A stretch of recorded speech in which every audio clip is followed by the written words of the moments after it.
ठीक है, तो हम पढ़ रहे हैं बॉडी फ्लूइड्स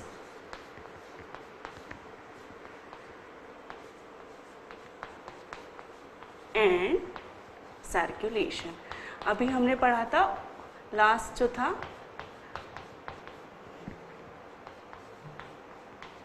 लास्ट सेशन में हमने पढ़ा था कि बॉडी फ्लूइड में ओपन और क्लोज सर्कुलेटरी सिस्टम जो है वो उसमें क्या रहता है और वो कैसे होते हैं। तो ओपन सर्कुलेशन में मैंने आपको बताया था कि साइनसेस में फ्लो होता है, जबकि क्लोज सर्कुलेशन में जो है मैंने आपको बताया था कि there is a system in which blood flows into the tube-like structures called vessels. Okay, so okay, तो क्लोज सर्कुलेशन में क्या होता है कि जो ब्लड रहता है उसका फ्लो जो है हमने देखा था कि क्लोज स्ट्रक्चर में होता है, जैसे कि एक जो है मेन जो आर्टरी रहती है वो एक बड़ी आर्टरी रहती है, बड़ी ब्रांच में से निकलती है, उसको कहते हैं एओर्टा, जो कि एक कॉन्ट्रैक्टाइल ऑर्गन जो कि कॉन्ट्रैक्ट कर सकता है उसमें से निकलती है, उसको कहा गया है हार्ट। उस ऑर्गन को कहा गया है हार्ट। ठीक है, तो वो उसमें से जो है एक बड़ी आर्टरी निकलती है जिसको एओर्टिक आर्क कहते हैं। फिर जो आर्टरी जो वो ब्रांचेस रहती है उसको आर्टरी कहते हैं। फिर आर्टरी जो है डिफरेंट ऑर्गन्स में स्मॉल ब्रांचेस देती है, उनको कहते हैं आर्टेरियोल्स। और आर्टरी जो है further very very small branches बनाती हैं और उनको हम कहते हैं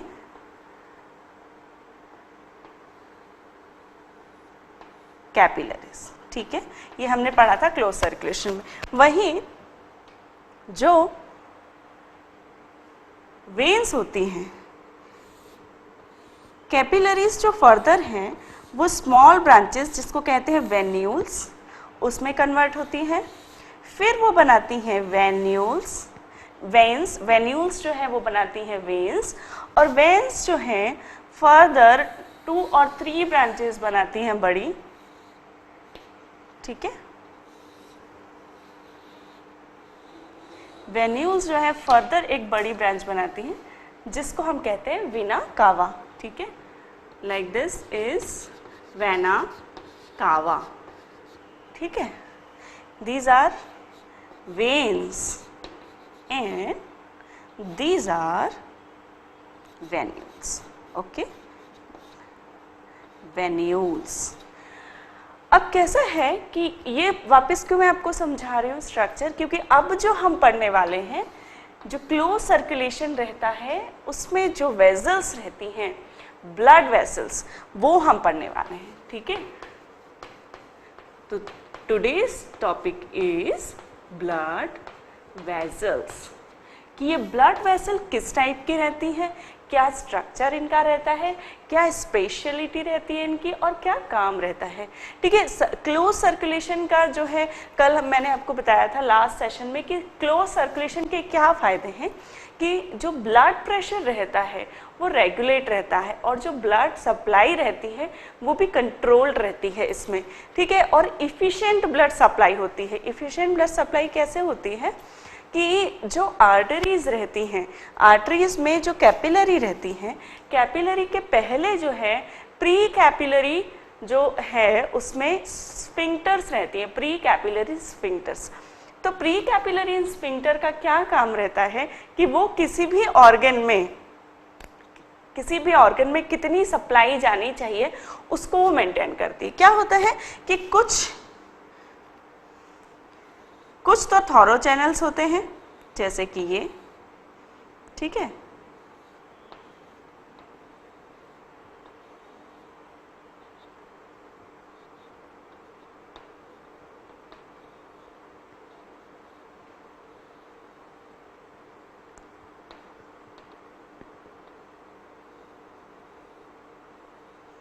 और कुछ जो ब्रांचेस रहती हैं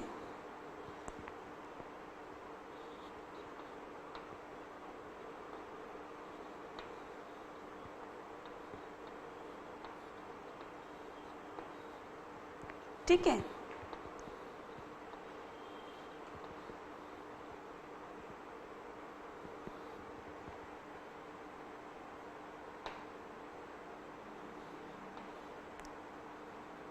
तो इसमें क्या हो रहा है कि कुछ चैनल्स जो हैं वो अलग हैं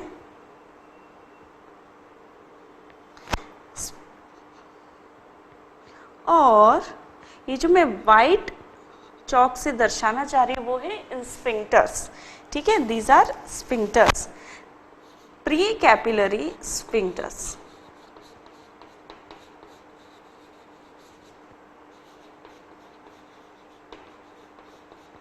तो ये जो प्री कैपिलरी स्फिंक्टर रहता है इसका क्या काम रहता है कि ऑर्गन्स में जो कैपिलरी की ब्लड सप्लाई रहती है उसमें कुछ सप्लाई तो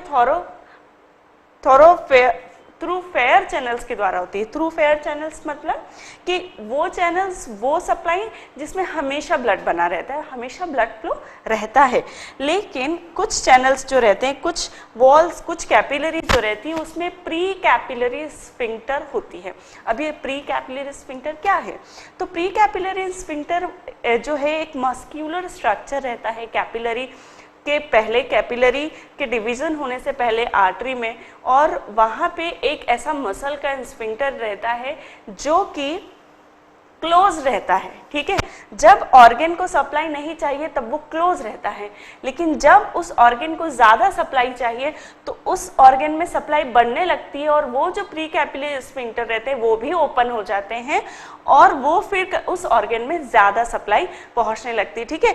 इसका जो एप्लीकेशन है वो मैं आपको आगे बताऊंगी कि क्या वहाँ पे क्या वर्क करता है ये प्री कैपिलरी स्फिंक्टर।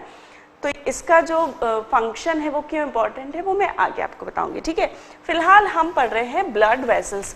तो इसमें दो जो वेसल्स हैं वो हैं आर्टरीज और वेन्स। तो हमारी बॉडी में जो दो मेन वेसल्स होती है वो होती हैं आर्टरीज और वेन्स, ठीक है। आर्टरीज और वेन्स के बारे में ज़्यादातर जो आपने बुक्स में पढ़ा है अभी तक छोटी क्लासेस में, उसमें सिर्फ आपको इतना पता होगा कि भाई आर्टरीज में जो है वो रेड कलर का, ब्राइट रेड कलर का ऑक्सीजनेटेड ब्लड रहता है, शुद्ध रक्त, प्योर ब्लड। वेन्स में जो है डीऑक्सीजनेटेड ब्लड रहता है, अशुद्ध रक्त और फाउल ब्लड, ठीक है। ये हमने बहुत एकदम सुपरफिशियल लेवल पे स्मॉल क्लासेस में पढ़ा था। लेकिन अब जो है आर्टरीज और वेन्स का थोड़ा सा डिटेल हम पढ़ेंगे कि आर्टरीज का स्ट्रक्चर कैसा होता है, वेन्स का स्ट्रक्चर कैसा होता है, आर्टरीज का काम क्या होता है, वेन्स का क्या काम होता है, दोनों में क्या डिफरेंसेस है। ये सारे टॉपिक्स जो है, ये सारे पॉइंट्स मैं आपको बताऊंगी, ठीक है। तो सबसे पहले हम लेते हैं आर्टरी, ठीक है। आर्टरी का स्ट्रक्चर मैं आपको बनाती हूँ। आर्टरी जो है उसमें तीन स्ट्रक्चर, तीन पार्ट में डिवाइड किया है। Tunica externa, first is tunica externa. Externa मतलब कि बाहर की तरफ, तो जो लेयर बाहर की तरफ होगी उसको कहेंगे ट्यूनिका एक्सटर्ना। ट्यूनिका मीडिया, ठीक है, जो लेयर बीच में होगी उसको कहेंगे tunica media. Then tunica interna, जो लेयर सबसे अंदर की तरफ होगी उसको कहेंगे ट्यूनिका इंटरना। तो यहाँ से मैं आपको सबसे पहले ट्यूनिका इंटरना के बारे में बताती हूँ। अंदर से स्टार्ट करते हैं, अंदर से बाहर की तरफ, ठीक है। ये जो है किसी भी आर्टरी का, ठीक है, ये किसी भी आर्टरी का जो है यदि हम क्रॉस सेक्शन करेंगे, ट्रांसवर्स सेक्शन, तो कैसा स्ट्रक्चर दिखेगा, ठीक है। यहाँ से यदि हमने काटा आर्टरी को तो हमें कैसा स्ट्रक्चर दिखेगा इसे सामने देखने पे, ठीक है। तो दिस इज सबसे पहले ट्यूनिका इंटरना। इंटरना मतलब जो सबसे अंदर की तरफ वॉल होती है उसको हम कहते हैं ट्यूनिका इंटरना, ठीक है। तो इंटरना में क्या होता है, एंडोथीलियल लेयर होती है सेल्स की एक, और वो एंडोथीलियल लेयर जो होती है, एंडोथीलियल सेल की जो लेयर होती है वो बेसमेंट मेम्ब्रेन पे रहती है, ठीक है। तो दिस रेड कलर और pink colour is basement membrane और ये जो सेल्स दिख रही हैं दीज आर एंडोथेलियल सेल्स। ठीक, उसके बाद जो लेयर होती वो होती है elastic tissue की. It should be with yellow color. Okay, we have yellow color chalk, so I will make it with yellow color. Right. So उसके बाद एक लेयर रहती है इलास्टिक टिश्यू की. येलो कलर का इलास्टिक टिश्यू होता है, मैंने आपको यहाँ से येलो कलर में बना के बताया. तो this is the tunica interna. ठीक है, दिस लेयर जो होती है ये इलास्टिक, चूंकि इलास्टिक टिश्यू रहते हैं इसमें, तो ये इसको स्मूथ जो है लेयर प्रदान करते हैं. स्मूथ जो है वॉल इसकी वॉल जो है इसको स्मूथ बनाते हैं. स्मूथ होने की वजह से क्या होता है कि जो फ्लो होता है वो बिना रुकावट के होता है. ठीक है, इसमें आगे मैं बताऊंगी आपको कि जिस व्यक्ति में हाई कोलेस्ट्रॉल लेवल रहता है तो उसकी जो आर्टरीज रहती हैं उसमें क्या चेंजेस होते हैं. उसमें क्या होता है कि ये जो वॉल्स है वो इरेगुलर हो जाती है. किस कारण? वहाँ पे कोलेस्ट्रॉल जमा हो जाता है या दूसरी सेल्स के डिपॉजिट हो जाते हैं और उसके कारण जो अंदर की वॉल्स होती हैं कैपिलरीज की, आर्टरीज की, वो ब्लॉक होने लगती है और फिर उस व्यक्ति को उस आर्टरीज के ब्लॉक होने के कारण किसी पर्टिकुलर ऑर्गन में स्ट्रोक हो सकता है. या स्ट्रोक मीन्स कि वहाँ पे ब्लड सप्लाई कम हो गई. क्यों? क्योंकि ये ब्लॉक हो गया, ब्लड सप्लाई कम हो गई और उस ऑर्गन में जो है ब्लड सप्लाई नहीं होने के कारण ऑक्सीजन नहीं मिली और फर्दर जो है वो टिश्यू की सेल्स की डेथ हो गई. तो आपको कई बार पता होगा कि भाई किसी को जो है हाई कोलेस्ट्रॉल है तो हार्ट अटैक आ गया, या हाई कोलेस्ट्रॉल के कारण जो है वो ब्रेन डेथ हो गई, स्ट्रोक हो गया. तो इसका क्या कारण होता है वो यहाँ पे मैं आपको बताने की कोशिश कर रही हूँ कि हमारी जो आर्टरीज की वॉल है नॉर्मली वो स्मूथ होती हैं, लेकिन जब किसी कोई पैथोलॉजी डेवलप होती है, वहाँ पे कोई डिजीज़ होती है, तो वहाँ पे वो सेल वॉल जो है वो स्मूथ नहीं रहती और फिर फर्दर प्रॉब्लम बढ़ती है. ठीक, तो this is the tunica interna. This is made up of endothelial cell layer on basement membrane. ठीक है, बेसमेंट मेम्ब्रेन पे एंडोथेलियल सेल्स रहती हैं. ठीक, और येलो इलास्टिक टिश्यू. ठीक, अब बारी आती है मिडिल लेयर की, that is tunica media. Tunica media इसलिए इंपॉर्टेंट है आर्टरीज में क्योंकि ये आर्टरीज की वॉल में थिक होती है. ठीक, देखिए इसमें जो होते हैं वो मसल फाइबर्स होते हैं. ये जो मैं आपको स्पिंडल शेप के जो बना रही हूँ दीज आर मसल टिश्यूज. ठीक, मसल सेल्स ये डिनोट कर रही हैं स्पिंडल सेल्स. ठीक, स्पिंडल शेप्स की रहती हैं. तो ये जो रहती है अपनी आर्टरीज उसमें ये लेयर थिक होती है और इस थिक लेयर के कारण ये आर्टरी को जो है एक क्वालिटी प्रदान करती है. अब वो क्वालिटी क्या है? वो क्वालिटी है इलास्टिसिटी. ठीक है, ज़्यादा मसल्स होने के कारण जो आर्टरीज की वॉल रहती हैं वो थिक रहती है और इलास्टिक रहती है. अब इलास्टिसिटी ज़्यादा होने का क्या फ़र्क पड़ता है कि जब ज़्यादा ब्लड फ्लो हुआ तो वो एक्सपैंड हो जाती है, कम ब्लड फ्लो हुआ तो वो वापस अपने शेप में रिस्टोर हो जाती है. तो आर्टरीज के ये फ़ायदे हैं.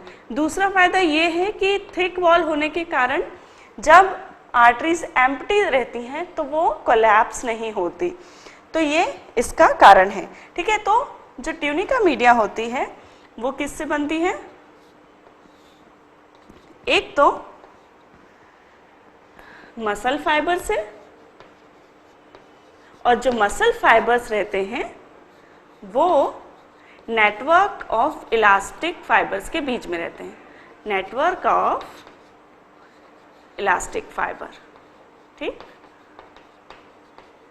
तो इसके बीच में मसल फाइबर्स जो है वो सर्क्यूलर में रहते हैं, ठीक है। ये सर्क्यूलर सिस्टम में जो है, सर्क्यूलर पोजीशन में जो है ये मसल फाइबर रहते हैं और इनके बीच में जो है वो इलास्टिक फाइबर का नेटवर्क रहता है और इसी के कारण जो है आर्टरीज में बहुत इलास्टिसिटी होती है, ठीक है। इसके बाद जो लेयर आती है वो लेयर है ट्यूनिका एक्सटर्ना, ठीक है। ये ट्यूनिका एक्सटर्ना, ट्यूनिका एक्सटर्ना में जो है, ट्यूनिका एक्सटर्ना में एक तो लूज कनेक्टिव टिश्यू रहते हैं, ठीक है, लूज कनेक्टिव टिश्यू रहते हैं और येलो और वाइट कलर के फाइबर टिश्यू रहते हैं, ठीक है, फाइब्रस टिश्यू, और वो लॉन्गिट्यूडिनली रहते हैं, ठीक है,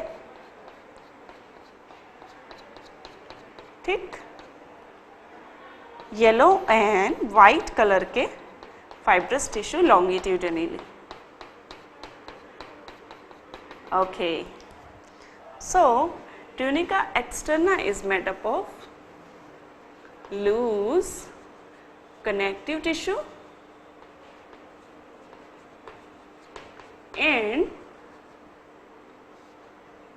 yellow and white fiber tissue.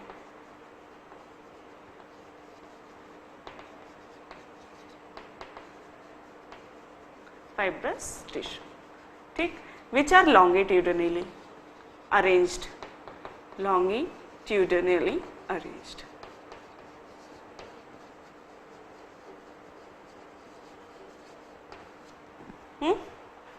ठीक है, यहाँ पे मैं आपको डिनोट कर देती हूँ सो दैट आपको कंफ्यूजन ना हो, ठीक। This is tunica, it's very bad, okay, it's fine, I have to make it again, fine.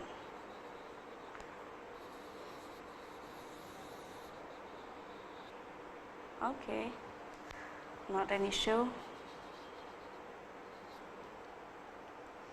So, okay, this is tunica externa, this is tunica media,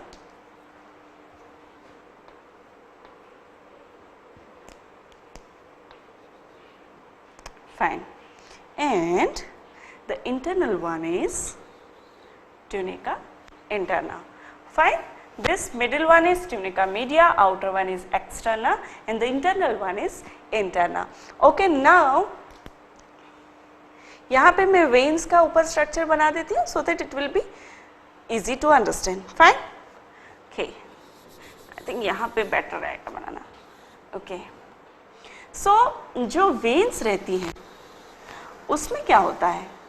उसमें कोई ज़्यादा changes नहीं है. उसमें क्या होता है veins में कि जो इसकी ल्यूमेन रहती है, आर्टरी की ल्यूमेन नैरो रहती है और वेन्स की ल्यूमेन आप देख रहे हैं वो जो है वाइडर है।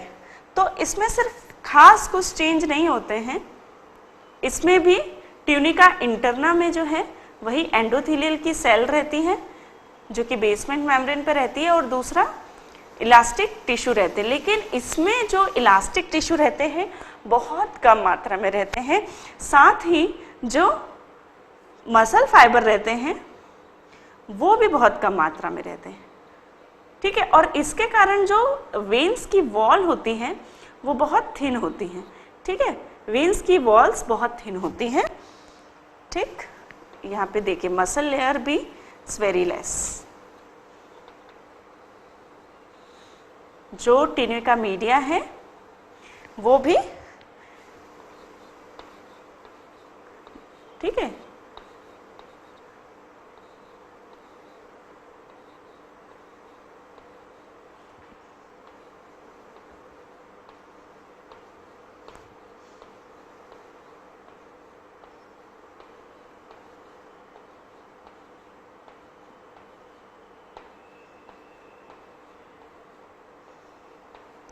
ठीक है। ये मैं आप बना रही हूँ tunica media of veins, veins में कैसी रहती है, ठीक।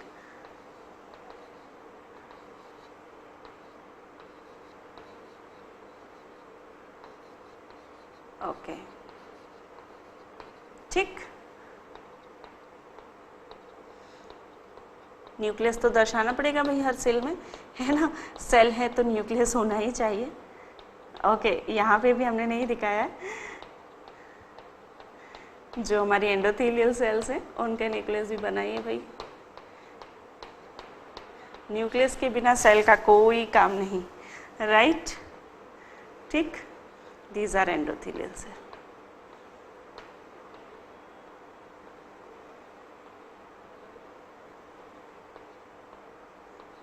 ठीक है, okay. Now the third layer is tunica externa. तो आपको समझ में आया क्या डिफरेंस है वेन्स में और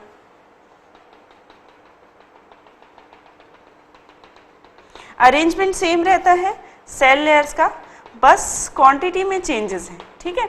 और क्योंकि क्वांटिटी में चेंज हो रहा है टिश्यूज़ के, तो वो क्वालिटी को भी चेंज करेंगे। अब क्या क्या क्वालिटी में चेंज करेंगे वो मैं आपको फर्दर बताती हूँ, ठीक है, ठीक। Okay, so here it is tunica externa, here it is tunica media, and the internal one is tunica interna, ठीक, externa, media and interna, fine. So क्या होता है कि ये मैंने आपको बताया कि जब क्वालिटी में चेंज है तो वो ऑफ कोर्स, क्वांटिटी में चेंज है तो वो ऑफ कोर्स क्वालिटी को अफेक्ट करेगा। अब ये क्वालिटी को कैसे अफेक्ट करेगा ये मैं आपको बताती हूँ, ठीक है, ठीक है। ये एक डिफरेंस तो ये हो गया कि ट्यूनिका जो इंटरना होती है उसमें इलास्टिक टिश्यू लेस होते हैं, ठीक है, लेस इलास्टिक टिश्यू। देन जो ट्यूनिका मीडिया रहती है उसमें लेस मसल फाइबर, ठीक है, ये बाकी स्ट्रक्चर सेम है। और क्योंकि इलास्टिक टिश्यू कम है और मसल फाइबर कम है तो उसकी वजह से इसकी जो इलास्टिसिटी रहती है वेन्स की वो बहुत कम रहती है एज कंपेयर टू आर्टरीज।